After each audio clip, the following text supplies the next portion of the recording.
Thank you, everybody. Thank you for staying this late in the day. I know after this many sessions for this many hours, it really, really gets tough. I'm even flagging a bit at the end of today. So as we heard a little bit earlier, my name is Ben Hale. I run both the R2DBC project, which I talked a little bit about this morning in the keynote, but I also run Java on Cloud Foundry, so the big open source PaaS project, and I run a lot of Java strategy for Pivotal itself. And so it's probably weird to hear me in the keynote talking now about reactive programming, right? Like, clearly I'm in charge of this cloud thing, and I do a lot of strategy. So what exactly, sort of brings me here? Why am I such a fan of reactive programming?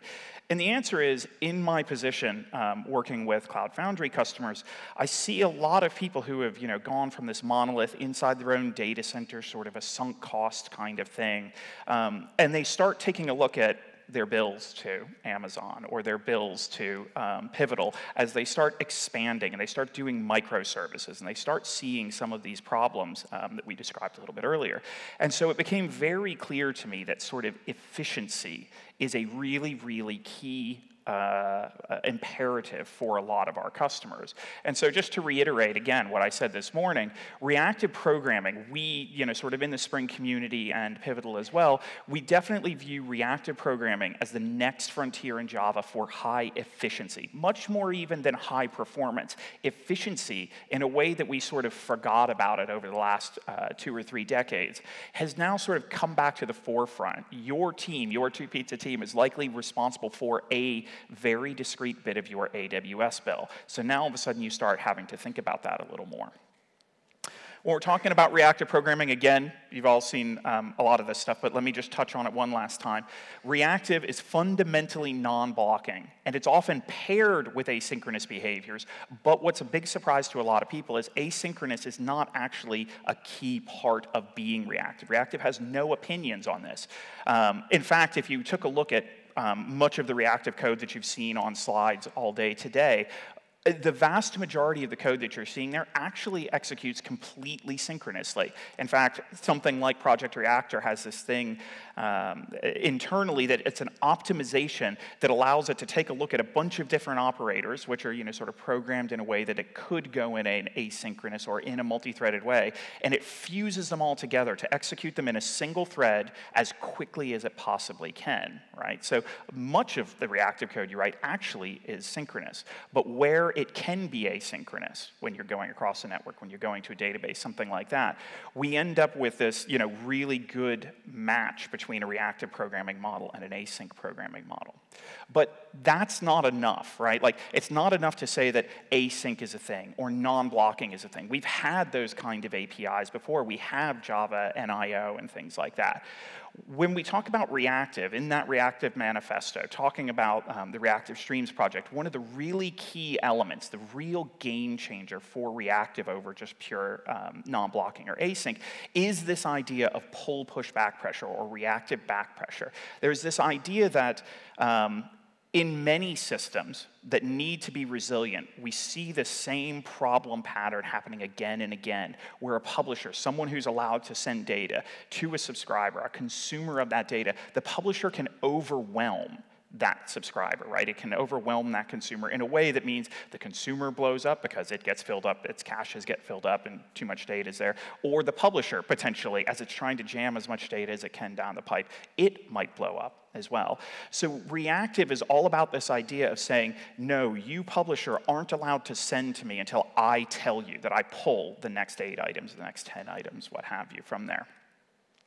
And again, so we start seeing this. If you saw Jürgen's talk in the last section, he talked about this quite a lot as well. We really like WebFlux, right? WebFlux was really useful to us. It has this thing called a web client. This is very weird for me. Normally I do this in a much smaller room so I can walk over and point at something on the screen. I'm going to just wave at that there a little bit here. We have this idea that there is a web client that is fundamentally reactive, and it allows us to effectively define what needs to be sequential and what can be parallel, right? So what this is saying here is I want to use the web client to get 2 different service URLs, and I can do them in parallel. Mono.zip there says these 2 things can happen in parallel, and as soon as both of them are complete, I want you to coordinate that and run the next thing sequentially, this transformation, this map to a composite type. So effectively what you're getting here is the ability to define sort of programmatically or declaratively what can happen in parallel, and then what has to happen sequentially after that. And depending on your reactive framework, reactor in this case, project reactor, to work out what can be what can be done single-threaded, what can be done asynchronously, what coordination needs to happen, how to properly allocate efficiently all of the thread usage that's around there. And so this is really lifting a burden. There's nothing to stop you from doing these things yourself. You could use, sort of fork join pools, you could use new thread and join on that, but this frees you from that and allows you to describe the structure of these requests, the structure of these behaviors separately from the threading of them. But there are still some barriers to using reactive everywhere. I put a little asterisk there. I find that as people use reactive programming a lot, they eventually become zealots about it and absolutely believe that everything should be done reactively. This is not the position of the Spring team. This is not the position of anybody at this conference. Reactive's great, but there are places where it's really, really useful and places where it might not be quite as useful. So when we say using reactive everywhere, maybe let's say we're using reactive everywhere it's appropriate. As I mentioned earlier today, cross-process backpressure is one of those barriers, and so we work on the RSocket project, and I have a talk tomorrow afternoon on that, but also in the data access realm, where we see some of the NoSQL databases that exist today have reactive access or have asynchronous access that's good enough for us to write reactive drivers on top of, but we don't have that relational database access until now. One of my friends in the audience mentioned to me, I missed the perfect opportunity this morning. This is the droid you're looking for, in fact. So R2DBC is an API designed from the ground up for reactive programming. Just to reflect again on what those design principles were behind this particular project. So the design principles are that we want to make sure we use reactive streams types. There's a bunch of different ways to write reactive programming. Certainly before the Reactive Streams project came into existence and standardized it, there were a bunch of different projects that did different things. But we want to say that the community has chosen, right? The community has sort of voted with their feet, voted with their programming, and has decided that reactive streams is the way we do high-efficiency programming in Java. So we want to make sure that we're native there. We don't want to be a layer below. We don't want to be a layer above. We want to be at reactive streams. We want to be completely non-blocking all the way to the database, including possibly, because not all databases allow this, utilize wire protocol features to get this kind of non-blocking behavior. I think one of the key things that people, we're going to talk about this a little bit later in the, towards the end of this, but one of the key things about R2DBC is that it's a spec and we write implementations for it. And those implementations, they don't build on top of anything that exists today. They don't build on top of JDBC drivers that already exist, because all of those things are blocking APIs. What we actually have to do is re-implement from scratch, like writing binary frames in Java code and implement the wire protocol for all of these databases. So this gives us an opportunity to make use of features in those wire protocols, in those networking protocols between clients and databases that give us really good non-blocking asynchronous behavior. The third principle is, and this is really, really counterintuitive to a lot of people. We want to shrink the driver of the SPI to the minimal set of operations that are implementation specific, even if that means that using R2DBC is really difficult for end users.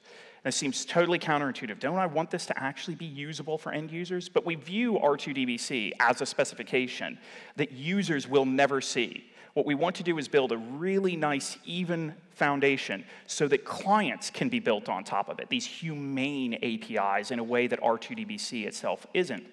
And the reason that is because I don't know what kind of client API you actually want. Are you the kind of person who really likes JPA with a full ORM on top of it? Are you the kind of person who likes Spring Data repositories where you write an interface that automatically does some sort of mapping for you? Are you more an IBATIS person or somebody who likes a Fluent API like JDBI? I don't know, and I don't think that we should specify it as part of this spec. And that's driven by the idea that it turns out one of JDBC's biggest failings, whenever we talk to any of the sort of client implementers that sit on top of it, like Hibernate or something like that, or even the database vendor implementers of the drivers themselves, people like the Postgres or MySQL team, is that JDBC was sort of built 20 years ago, sort of in a world where everybody thought you just use JDBC's driver, which meant it had not only all the APIs that were necessary, for programmatic access to these databases, to build these clients on top of, but it also had humane APIs driven into it as well. Things like binding humane affordances like the question mark, which then they chose 1 indexed instead of 0 indexed, unlike everything else in programming. So what we ended up with was an API that nobody liked, right? Users don't use it. Almost nobody in this room, I'm pretty sure, actually uses the JDBC API. In fact, I didn't ever use the JDBC API. By the time I started, Jürgen and Rod had already written the JDBC template inside of Spring, so that was, sort of 14 years ago. And so I started immediately with that. It was so much better than trying to use the JDBC API.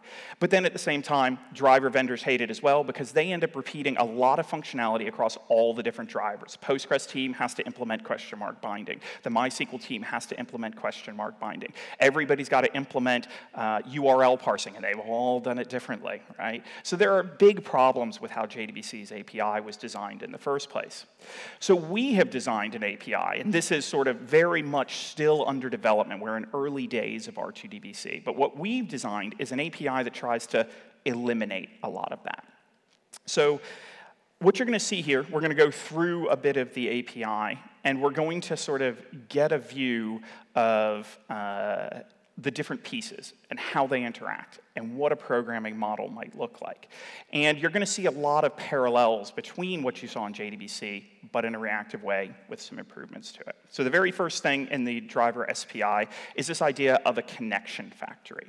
A connection factory allows you to create a connection, get some metadata about this connection. But the very first thing you're going to see on this API, literally the very first line, is that when you call create, you don't actually get a connection. You get a publisher, which is a reactive streams type that says, at some point in the future after you've subscribed to me, I will give you a connection to do some sort of work with, right? This sort of lazy binding, message-driven kind of behavior that you expect from reactive. Given that connection, that's where some really interesting stuff gets to happen. In this is where we can do things like close the connection, pretty straightforward. We can manage transactions such as beginning them, setting their isolation level, committing and rolling them back, right? We see that you can manage save points, whether creating them, releasing, rolling back to them. You can create batches. You can create statements. And we're really going to focus on the create statement coming up. But one of the things you're going to see is a lot of these actually have a very similar, well, an exactly similar idiom. They return publisher void. So if you think back to how exactly reactive programming works. Since you're always saying something will happen in the future when you subscribe to me, you can't actually ever return void, right? The concept of saying, I'm going to call a method and you'll return void to tell me when you're done, because I don't know when void would actually be returned. I don't want to block waiting for it. So in the reactive world, this idea of publisher void, this thing that will signal completion but never actually send any data, is how we represent that. So when you call begin transaction, I don't know when you're going to send the packet across the network to actually begin a transaction. But as soon as you've done that, let me know. That'll release, and I'll go and execute some of the things that come after that. This is where things get really interesting for developers. So once you have a statement, and batch looks almost exactly like this. We're just not going to talk about it because the APIs are so darn similar to one another. But this gives you the idea that you can now bind data, right? You can bind by some sort of identifier. We're going to talk about this in some of the examples coming up. But one of the other sort of minor design principles that we've chosen to do is basically to say very little of SQL is actually portable between databases. Certainly there's, sort of an ANSI SQL dialect that you can use, but if you ever take a look at what happens inside of something like Hibernate or Eclipse Link, they really, really heavily use dialects that allow them to write SQL statements that are optimized for Postgres, for Oracle, for DB2.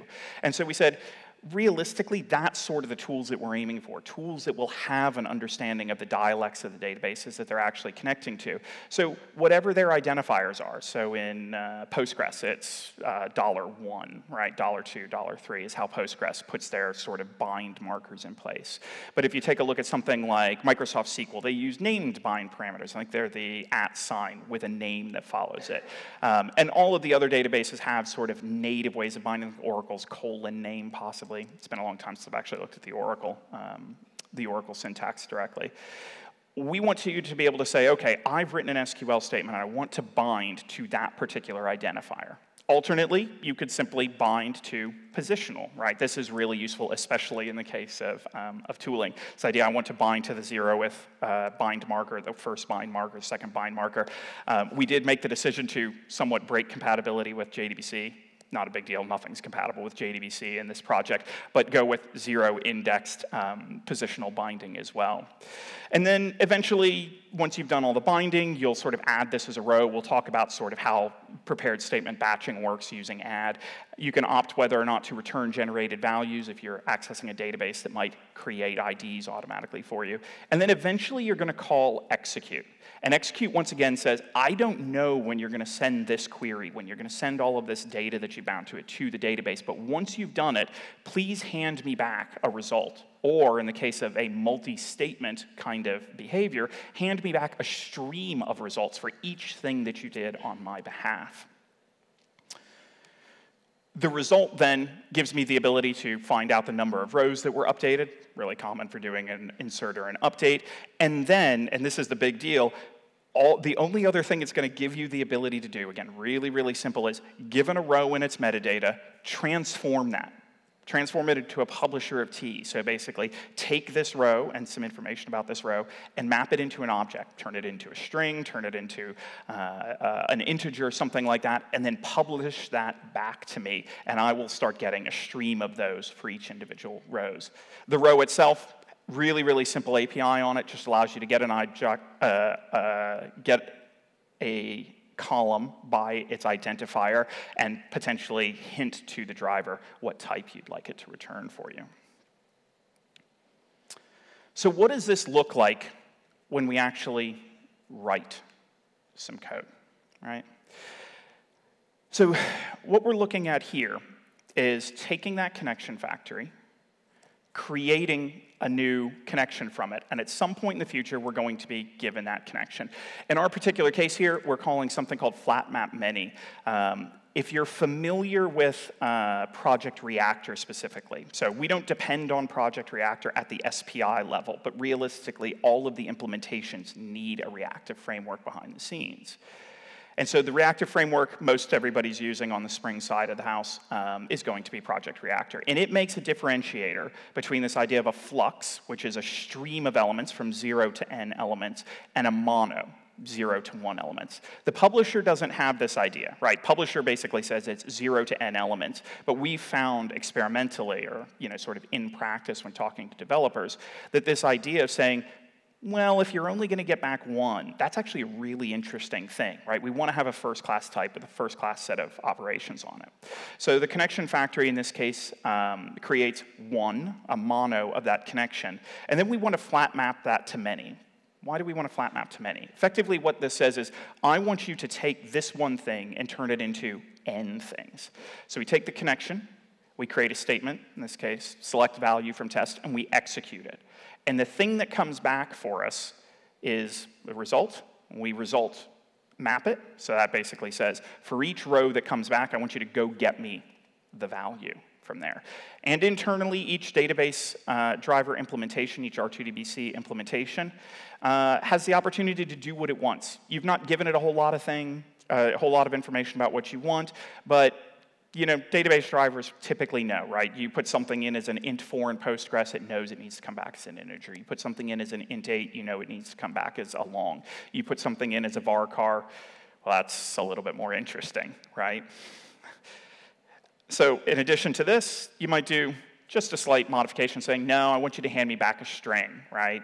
I'm sure that there'll be, so in our implementations, there are sort of precedence rules, but realistically, you want to come back and say, okay, I want you to return me a string. And what effectively comes out of this, you can see sort of at the top, is this values publisher. It says, now I have a stream of each one of those values. I'm no longer dealing with database connections or anything like that. The thing that's handed to me is 0 to n strings that correspond to the value column in each row that will arrive to me at some point in the future that I don't really know when it is, on some thread. I don't know what thread it's going to be on. And when it's done, it will either send me an error saying something has gone wrong here, or it will send me a completion stage saying, I'm done sending you data. You can stop caring about it from that particular point. So what does it look like to use this API to insert data instead? Once again, we've got our connection factory create. We do another flat map many. And we call connection create statement, insert into test values $1, $2. As I said before, we've made sort of the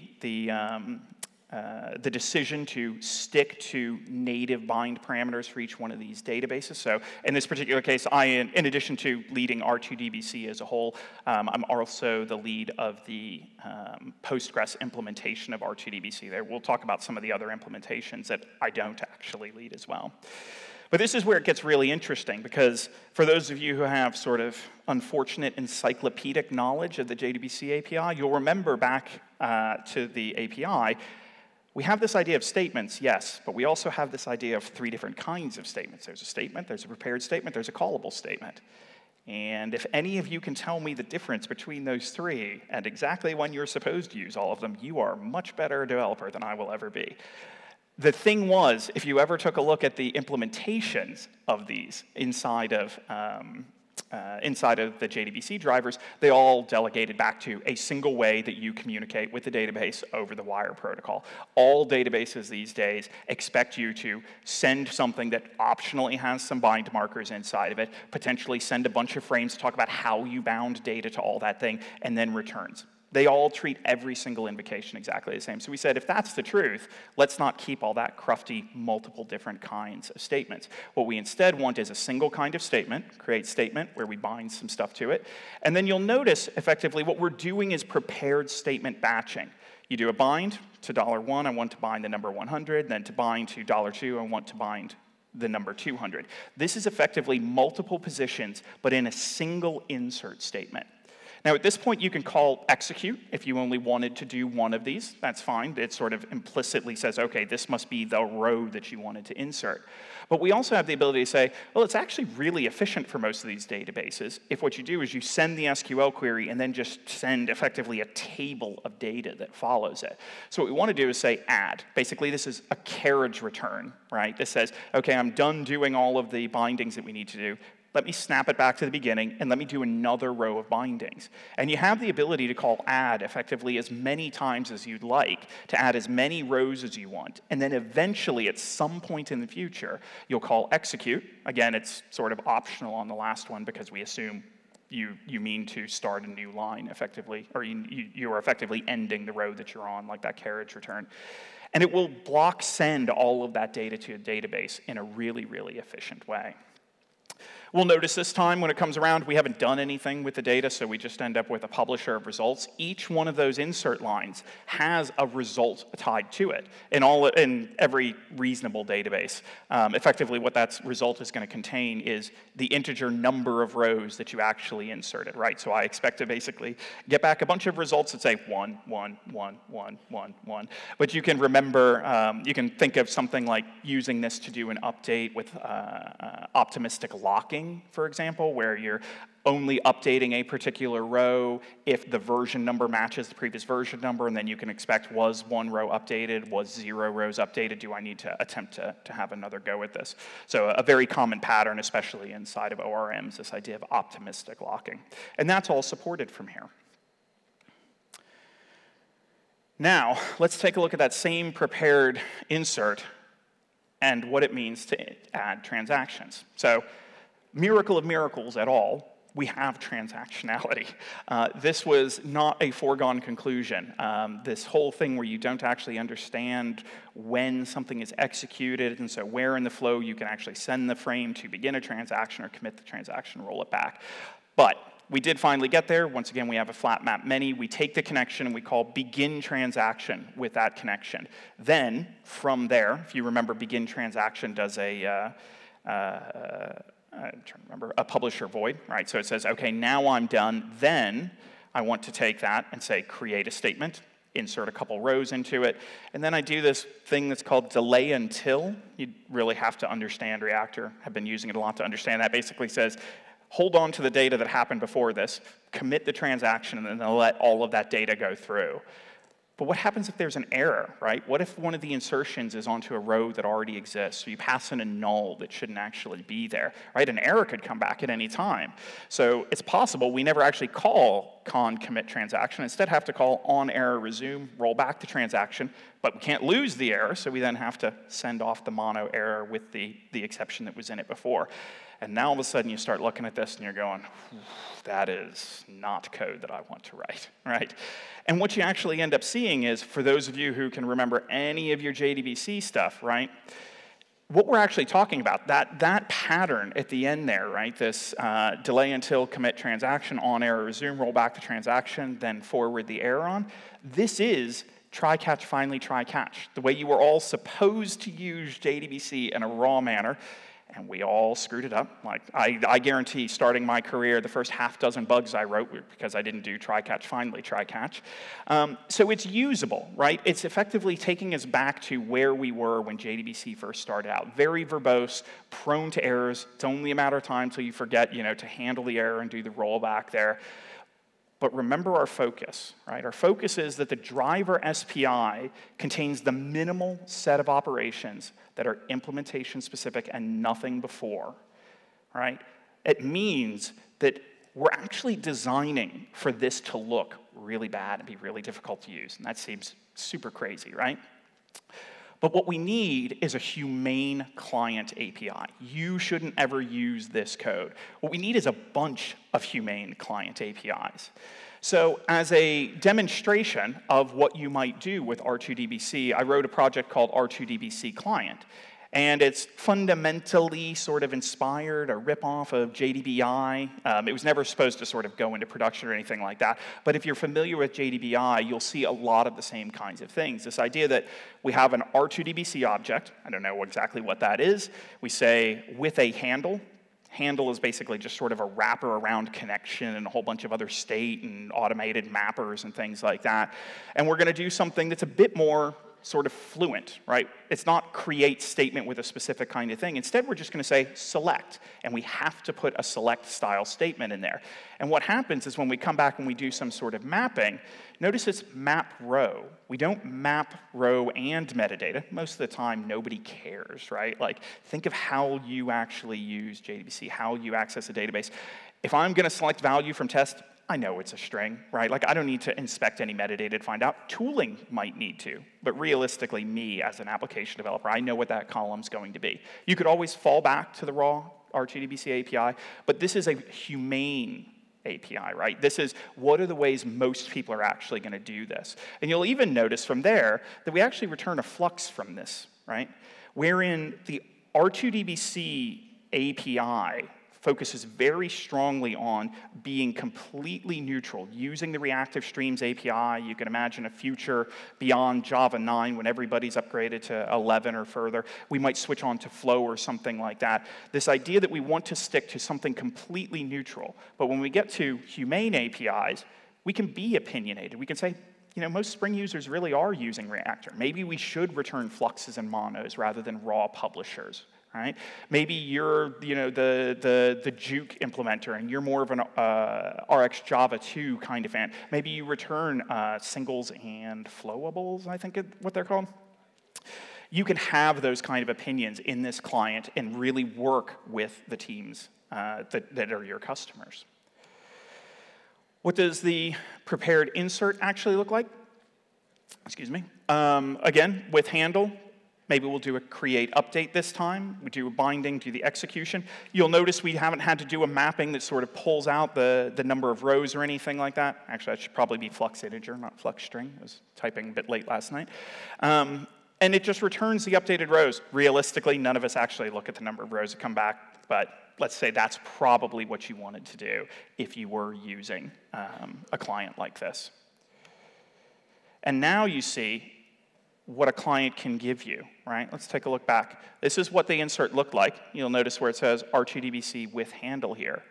But now, if we wanted to go into a transaction, it's very, very simple, right? It's just changed to a little word, but otherwise it looks exactly the same. Because internally, you expect a client to implement that try-catch, finally, try-catch kind of behavior, the delay until, on error, resume, then mono, error kind of behavior. You can hide all that, and a user just does something really, really simple.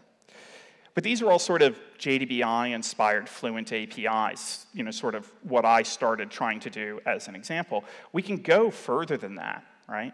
What if you're a Spring Data user already and you like a lot of the APIs that Spring Data gives you? Well, they can build on top of this R2DBC API that's totally inhumane, but is really what they want to do because they need to do so much programmatic behavior.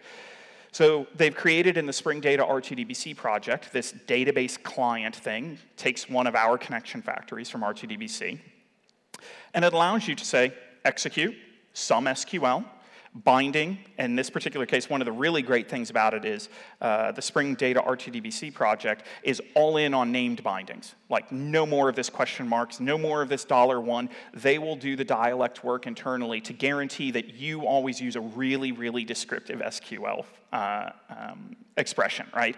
You should always be saying :name. You should always be, having some sort of contextual thing there. And so now you bind by name for a particular value. You tell it when you want to do that selection, as the data comes out, please automatically map it back to a person for me. Go fetch all of those as you go. And so now, it's not quite JPA, right? But it does do a little bit of ORMing in a limited way. Really, really flexible. Great, great choice if you're into Fluent APIs like that. I skew the other way quite a bit. I'm a huge fan, personally, of Spring Data repositories instead. Spring Data repositories are great for me because I get to write a bunch of, sort of very simple method declarations in an interface, and I allow the really smart team behind Spring Data to figure out how to turn that into an SQL query, how to turn that into the mappings that need to be done. In our particular case here, in the current release, because we aren't sort of building on top of an ORM that has a bunch of schema information in it, I'm still required to write the query, but we get automatic mapping between, say, named parameters and the name parameter. Between those two, we get a flux of customers back, so it automatically knows, rather than having to describe here, that I want you to return these rows as a person. It knows, hey, I can just inspect this and know that you want a stream of customers to come back. Gives us the ability to do that repository, find by last name, and then for each one of those, do something. In this case, just printing out what the first name was for each one of those Matthews people. So I find that, sort of more to my style. But the key takeaway here is you don't have to decide between, I don't have to decide as, someone involved in the RTDBC project. We want all of those opportunities to be available to every single one of the developers. So we're going to take a look now at some of the other features that RTDBC does beyond just sort of usage of it, because it turns out that it's not just, using a client API or using the driver SPI. It's really, there are a bunch of other things around using a database driver that are really interesting. So one of the big ones is connection URLs. If you don't know, connection URL parsing in Java is actually quite problematic. For example, the URI class doesn't have a standardized way in Java of parsing query parameters. You'd think that's a really important bit. No, Spring has one. Database drivers have other implementations. There is no common way of doing it. Does everybody do it exactly to the spec, especially since the URI spec at that sort of right end where the query parameters are? Really sketchy, really sketchy. It's difficult to do right. So one of the things we've opted to do here is say, passing around opaque URLs is really important to a lot of database people. I come from, as I said, the Cloud Foundry side, which means we do a lot of this bind a service to your application. Your environment has a URL. Have Spring Boot applications automatically use that URL. Users never ever see what it is or the information it contains. So we know it's a good way to be a really dense communication of information But we don't want sort of the Wild West the way we have in JDBC today. So what we've chosen to do is move that, right? Move the parsing of this URL into the specification itself, right? Not what you do with the pieces of it, but we'll say, take that top URL there. R2DBCS, saying we want to do this with a TLS encrypted R2DBC connection to Postgres at localhost, port 5432, with a particular database name, in this case DB2, and with some query parameters, schema test.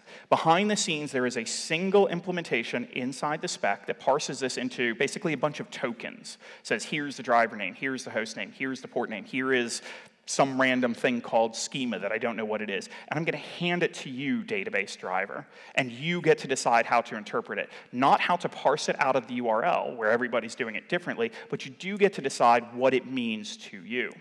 And one of the really cool side effects of this is that means that we then can do some really interesting decoration, wrapping, right? When it comes time to do pooling, we don't have to change sort of the fundamental bits of the URL, right? It still says Postgres, localhost, 5432, DB, schema equals test. But by prepending Postgres and saying, I also want you to do pooling, and I want the pool size, as we put there on a query parameter, to be 4, now we sort of have this chain of execution where we go and look up, and we see this sort of at the end, we call connection factories passing something in, and internally we use, say, the service loader support in Java to go find out who in the R2DBC world will handle pool. And that pool knows how to configure reactor pool, make sure the size is exactly 4. And then it takes all the configuration that it didn't care about, what concrete database driver it was, what host, port, database, and other parameters go in there, and it's going to just delegate those back into the system and allow a different database driver then to interpret that and wrap it around there. And this is basically unending, right? We could wrap this, we're going to talk a little bit in a second about observability. We can wrap this in some sort of observability. It could be R2DBC, :micrometer, :pool, Postgres, and now all of a sudden you get a really predictable, buildable URI that can that is parsed uniformly, but still allows the flexibility of a bunch of different implementations to use it. So what can you do today? Earlier this week, yeah, it must have been Monday actually, we released 0.8.0 M8. We have a goal to do an RC1 in August maybe, and a release in October. We're going to take this to a GA, but one of the things we're trying to communicate here is, by choosing 0.8.0, we don't think the spec is done. Right? We think that there are probably places where we've missed some stuff, where we want client drivers to come in and say, hey, I need another API, or a database driver to come in and say, this isn't actually defined concretely enough. So there is still room for some change. But with a 0.8 release, right, what we're indicating to those same vendors and to you as customers is this is a thing you should actually start using. Production? I don't know, maybe not. But we think that this is good. We think it's very solid. We think that you can run workloads on top of it, but you should expect some change in the future. So if you're very conservative, probably not a good idea to start looking at it, but it allows other vendors to start looking at it. Inside of the 0.8 M8 release, we already have driver implementations for H2 for testing, Microsoft SQL Server, Postgres Server. The community has actually contributed 2 different MySQL implementations, JawSync SQL, which is a MySQL driver implemented totally in Kotlin, took that driver, took an R2DBC interface and sort of glued it onto the side, works really, really well. And then there's another from-scratch implementation called R2DBC MySQL. And each one of these has extensive support already today. It deals with batching, extensive type conversion. So for example, the R2DBC spec defines about 24 types that you should always be able to convert from and to, and then each implementation is allowed to extend on that if they want to. We have full blob and clob supports. And you can think about this, wow, this is a really, really great sort of use case for reactive programming. This idea that I can request a gigabyte of data from my database and it'll only stream in at the rate that I can consume it. We have save points, transactions, database-specific features. So Postgres, for example, has a pub sub kind of thing that we can implement there. Service loader, driver discovery for all these, and support for our connection URLs.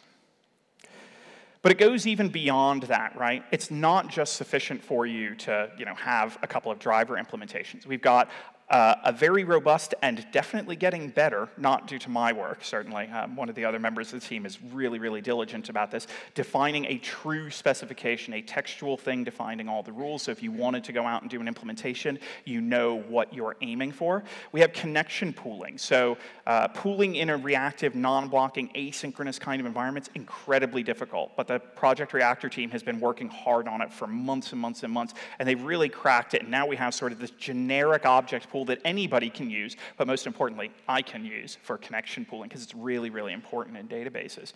We have 2 out-of-the-box implementations already, Spring Data R2DBC and R2DBC Client.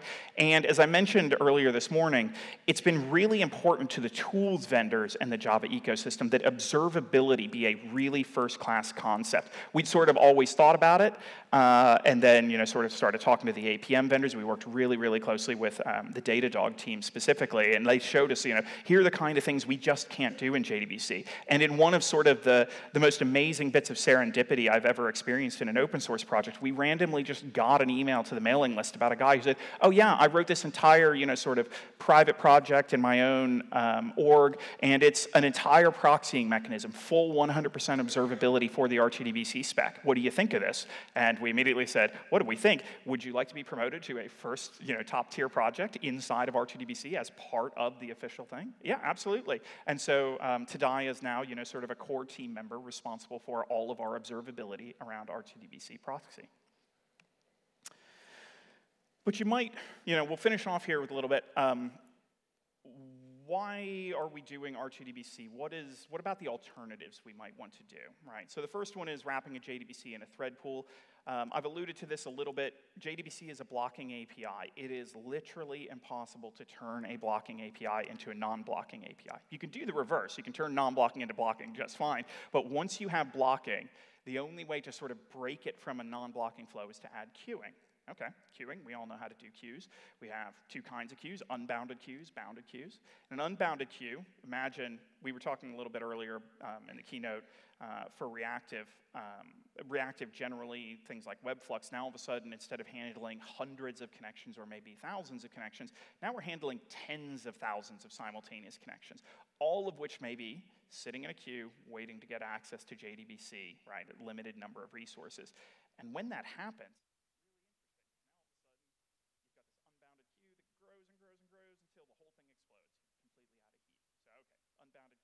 going to work sort of under high load situations. Maybe we want to take a look at a bounded queue instead. Bounded queues lead to blocking. As soon as you fill this queue so that you don't exceed your heap, bang, right? Like you have a block. But since you've only got 4 threads or 8 threads, some very small number of threads, the next 4 requests that all go into this sort of waiting queue basically shut down your entire system. You don't have that throughput that you want. So we've got a problem there. So wrapping JDBC isn't really an option for us. Instead, we have to have something designed from scratch around asynchronicity. And to be honest, there are other specifications that are attempting this same kind of thing.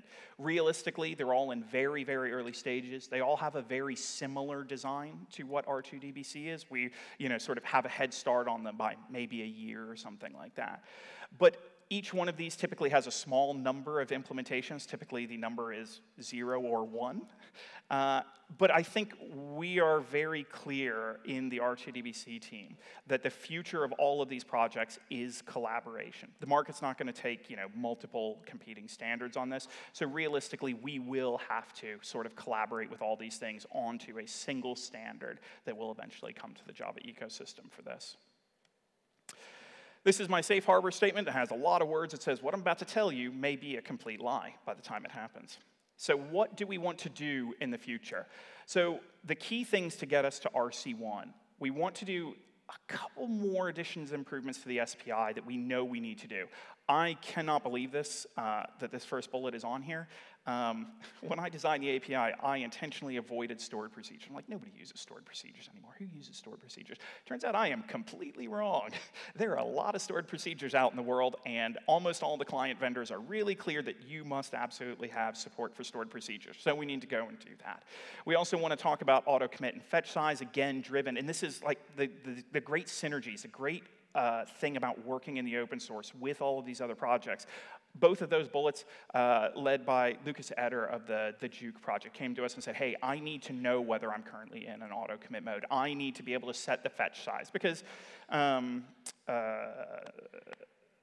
Reactor has an idea of when it goes back to the database and says, send me the next 8 rows, send me the next 128 rows, send me the next 256 rows. It kind of has an idea. It's tuned dynamically what exactly it can go and ask for, but you can do better. If you're a database user and you know about how much data is going to be sent in, you can ask for a fixed number of rows that more matches it.